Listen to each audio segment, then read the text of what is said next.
Hello नमस्ते सम्पूर्णमा। र आज चाहिँ तरवारको अर्डर थियो हजुर। यसलाई चाहिँ लगभग अब दाप बनाउनु बाँकी हो।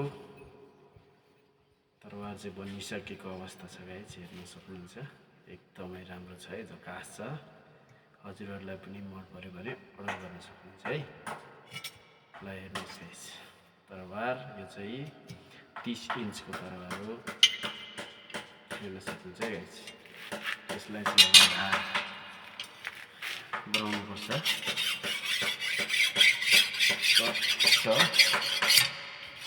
यो चाहिँ पूजामा राख्न, थानमा राख्न र चाहिएको खण्डमा चाहिँ यसले खसी पनि काट्छ है। यो स्प्रिङ कटाएको हो है, पानी लगाइहरू बनाएको चिज हो, पानी राखेर बनाएको हो।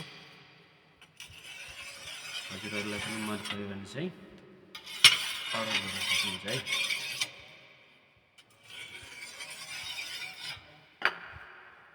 यो पनि अर्डरकै हो तरवार, अब यसको दाप बनाउनु बाँकी हो, हेर्न सक्नुहुन्छ गाइस।